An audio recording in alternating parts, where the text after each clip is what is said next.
Hello and welcome back to the Solopreneur Insights series, where I take you along for the entire real-time process of growing both of my online businesses, from my online coaching business to my app startup. In this series, I share with you the highs, the lows, and everything in between, and take you along literally in real time for my process of growing my businesses, what I'm doing week after week, the lessons I'm learning, and the mistakes I'm making as well. So starting with my coaching business over the last week, there has been one big focus, and that has been the big question of really, what is my niche? What do I want to be known for? And what is my one thing, essentially? So I know I've mentioned this a few times in this series so far, of my attempts really to niche down and just be more specific with who I want to actually be working with and the area I want to focus in, because I'm definitely that girl who is really good at a lot of things, and that's how I've run my business for so long. But I'm really just feeling the urge to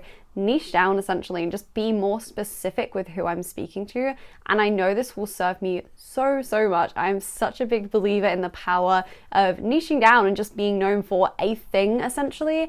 And I'm in a place in my business where I don't feel like I can accurately describe what my thing is essentially. I have many things, but I don't feel like I have a specific thing, which is a standout, niche, and a standout, the one thing that I'm known for. So that has been my big focus over the last week, is really just giving myself some white space essentially to figure this out and actually figure out what I want to be known for in this next season, of really taking my business from just being, really good to something really exceptional, and building something really, game changing and just really industry leading and just really stand out from everything else.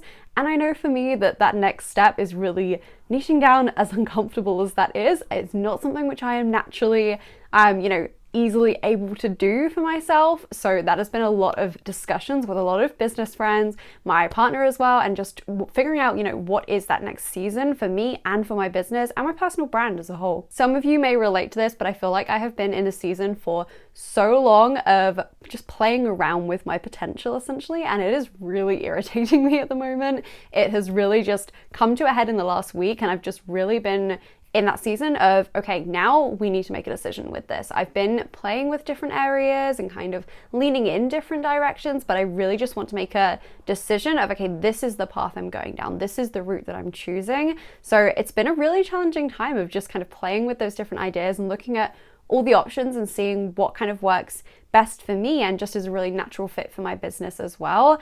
And I think it's really difficult, and that's, something which people don't speak about a lot, is the idea of it actually being hard to make a decision when you have so many decisions available, and especially when you're the one leading the business, when you're the boss, the CEO of everything. You are the one that decides at the end of the day. No one's telling you, okay, this is the best route to go down. You are sitting there almost surrounded by 100 different routes, and you need to make the decision on which one you're going to go down. And I think for my situation in particular, either one of those can be equally as profitable, equally as successful, and also I love them equal amounts. I really like all of the different areas that I work on with clients. So really figuring out what is my thing, what is it I want to be known for, is really challenging for me. So I've really been just sitting with that the last week, and I imagine I'll definitely be mentioning this on the video next week as well. But this has been really something I've been sitting with and really working through, because I want to make a really intentional decision there. So this is an interesting week, and I think, again, this is an important part to highlight in the process of just entrepreneurship in general, particularly when you're a solopreneur, of just every week is not a big week in terms of a big thing happened, but actually these decision weeks where it looks like nothing's really happening can be some of the most important moments for your business of actually moving things forward. So this girl is finally niching down after over 2 years in business now of being very general, very much good at a lot of different areas. I'm actually focusing now on a specific area. So I have a few different ideas I'm considering at the moment, a few different ones I'm just kind of feeling into and seeing which one kind of resonates the most with me and what that could look like as well in terms of the future of my business, and kind of playing out those different paths, which again, I think is so helpful with a decision of whenever you're trying to make a decision between different options, actually almost playing out those scenarios and seeing, okay, where is this going to take me in a year's time, in 5 years' time? And do I actually want to get to that destination as well? Can be really helpful. So I'm very much playing out those paths, seeing what that's going to look like, and we'll hopefully have a consensus in the next few weeks with that. But I'm really just trying not to force the process and just allowing it to be, even though the last week has felt really unproductive for me because there's been a lot of white space, a lot of sitting with things, a lot of playing with ideas, but actually that's what I need to be focusing my attention on right now. So it's completely fine. I just have to keep reminding myself that the actual productivity of me just doing day-to-day things, working in my business, is not the thing that I need to be doing right now in this season. It's really the working on the business and keeping things maintained and keeping things running, of course, alongside that. But really making those higher level decisions is really where I need to be at the moment. If you're someone like me as well, who is just really naturally not someone who niches well, of someone who wants to do a lot of the things, this is your reminder to just take a look at what is your one thing. What do you want to be known for? Because I think that's really helpful for us to just think about of, we're building long-term businesses. We want to be here in 10 years, 20 years. We want to be one day writing the books, speaking on stages, doing all the things. And we're not going to be able to do that if we're more of the generalist position. We have to be a specialist. We have to have a thing. We have to be known for something that is unique to other people. That is that spark which we bring, essentially. And it's really helpful to just be able to not quantify that, but almost describe that in words and have that as less of just a feeling and less of just I do these mix of these things, but a specific thing which you work on, a specific thing which you're an expert in, is really helpful. So if you have not niched down in the way that you're wanting to, this is your reminder to just take some time this week, actually give yourself some white space and give yourself some time to actually figure out what is your thing, especially if you're someone who is wanting to be here in 20 years time, wanting to build this big empire, wanting to have a big impact in the world. That can be one of the most helpful things you do. And I wish I had done this like 2 years ago, but I'm very glad I'm doing it now. And we're actually making those decisions now, even though they feel like really hard decisions at this time as well. So those are the coaching business updates. Again, not anything massive this week, but really important things that will have massive implications moving forward as well. So on to Spotlite. So Spotlite is our app startup business. Me and my business partner are building this to be a client communication app for coaches and service providers online to help them have better communication with their clients, have a specific place that they can go to do all of their client work, and also to give their clients a much better experience while they are doing this as well. So we have been building this for almost a year now, actually. We are getting near the official launch. So we currently have our pre-sale founding users on the app with lifetime access passes. These are officially going to be going away and disappearing in favor of a subscription model in the next couple of weeks as well. So if you would like to grab a lifetime access pass, there is still time. I'll put the link in the description as well. So definitely check that out because they will be disappearing and they are the most insane deal ever, honestly. So we're officially going to be launching to the public for the first time in a couple of months, I would say.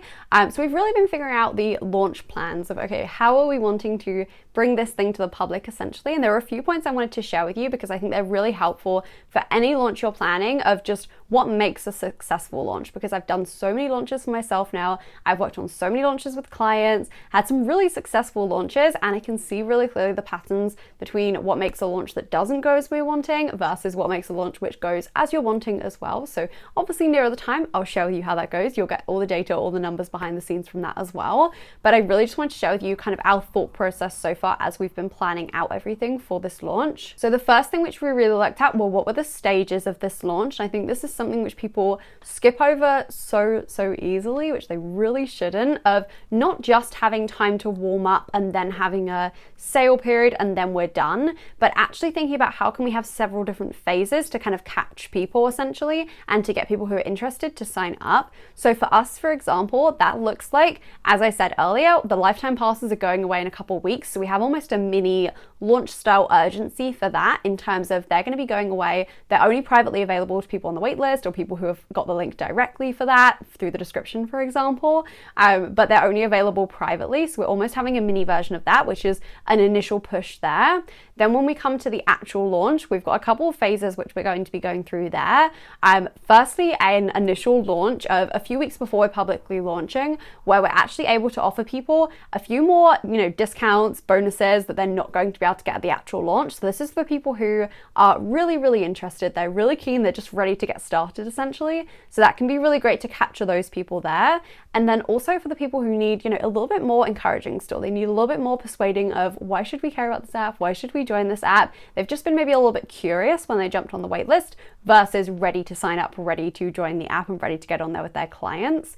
those people, we are going to have a more specific launch for them of our official launch. That is the real focused launch where we're going to be going through a full demo of the app, really showing them how amazing it is, really highlighting all of those features, and really just focusing on taking those people who are just a little bit curious and interested to show them the full extent of what this app can do for them, and then persuade them to buy from there, and then use that as our official launch. So the reason why it can be really helpful having these few different stages like that, and again, of course, we're going to have a stage after as well where we're offering a kind of downsell alternative essentially, but it can be really helpful having these different stages like that just to capture people that are at different levels of interest. Because if you've got, for example, one event which people are going to, you've got such a varying degree of people on there. You've got some people who are pretty much ready to buy. They don't need much, persuading essentially. They don't need to hear much. They're pretty much ready to go.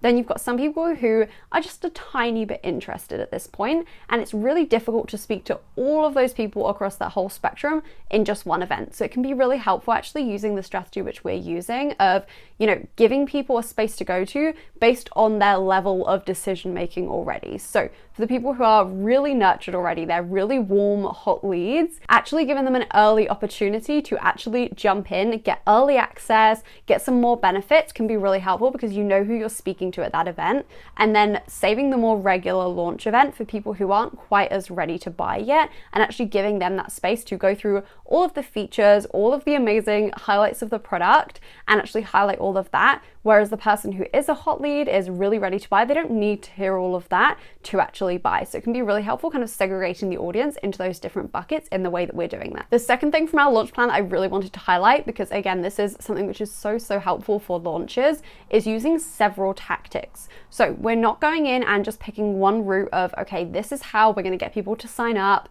This is how we're going to get people on the event, for example, signing up to the launch event. We're not doing that. We're picking a multitude of different ways that people can come in. We're trying 5 different things, and then we can really assess after that what's working really well for our unique business, what's working really well for our audience, etc. But really just taking the time to just find different ways that you can get people in the door, for example, for your event, or to sign up for your offer in the first place, or to sign up for your freebie, whatever that is. Finding different ways that can happen and creating different pathways can be so powerful in terms of just increasing the likelihood that your launch is going to be successful. Because if we're just relying on one path, especially if it's the first time we've done this exact way for this exact offer, we're really just putting all our eggs in one basket and kind of just hoping it's going to work out successfully. And then if it doesn't, it means we've had a failed launch. It means that nothing's happened, and that's not what we want at the end of the day. So actually looking through what are the different ways we can do this, picking a multitude of options, and then spreading your eggs across 5 different baskets. If a couple of them don't really work that well, that's completely fine, because we've still got several other ways that people can come in, people can sign up, and we can get big results. And then simply after this launch, we just need to look over everything, analyze everything, see what's worked really well, and double down on that and let go or tweak some of the things which didn't work as well. So I'm so excited to share this launch with you, because as you know, we're going to be going through this in real time with you. So you're going to see this as it unfolds, see the stats from everything, see how it's all working out. So I'm very excited to share that with you over the coming months. But those are the points which I really wanted to share with you from our launch plan to just take away, because they are absolute game changers for how you're launching as well. Will make such a big difference if you just implement these 2 things into your launch plans for the next time you are launching something. So that is a wrap on this week and the progress that has been made in the businesses over the last week. Thank you so much for watching this video. Please comment below what you took from this video or what you would like to see me talk more about in future weeks. Stay tuned to see the full launch of Spotlite, see the full process of that, see how it's playing out and exactly what we're doing as well. Share the exact tactics we're using with you in the future videos as we're implementing these as well. And stay tuned to find out what niche I end up going with for my coaching business.